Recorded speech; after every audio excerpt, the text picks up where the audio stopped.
Here's a riddle for you. What's the connection between Shrek and our readings in the book of Moses? Well, we have a talking donkey. Balaam had one of those.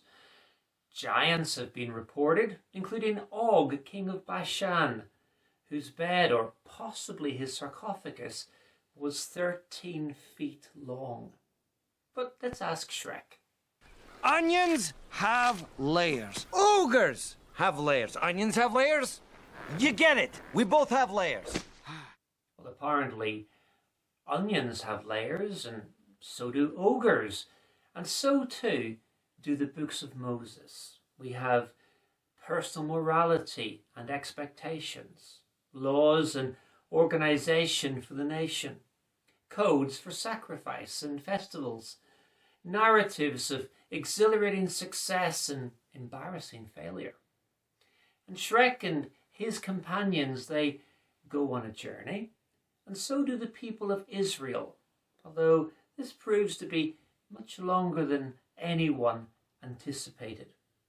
And right at the core of everything is faith in Yahweh. You live right and you treat others right because you believe right. Hit it. Now I'm a believer, not a trace of doubt in my mind. If the book of Deuteronomy feels like a repeat, that's because it is. And I've invited my fellow preachers in this Bible in a Year series to lend me a hand here. 40 years after the proclamation of the law in Exodus and Leviticus, a new generation is poised to enter the promised land.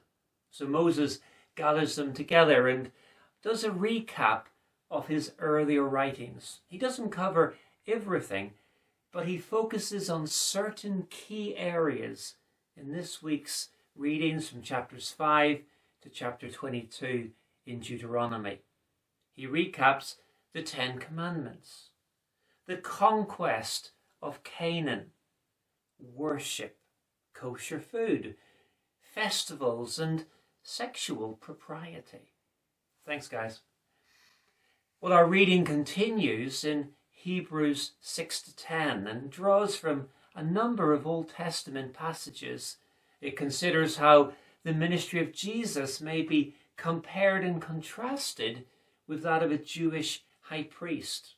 Indeed, if you haven't done so, the Bible Project video on Hebrews is recommended viewing for a more detailed overview of this book.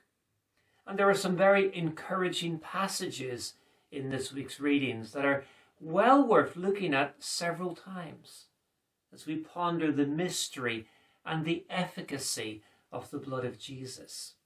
The Jewish priests had to offer sacrifice after sacrifice after sacrifice, but Jesus' death upon the cross was sufficient for all eternity. Look out for this verse in chapter 10 and verse 39.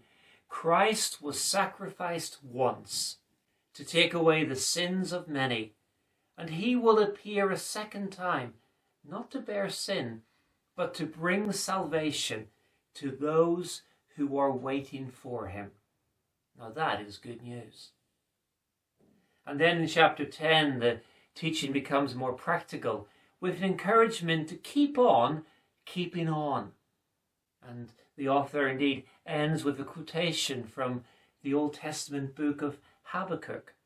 My righteous one will live by faith, but I take no pleasure in one who shrinks back.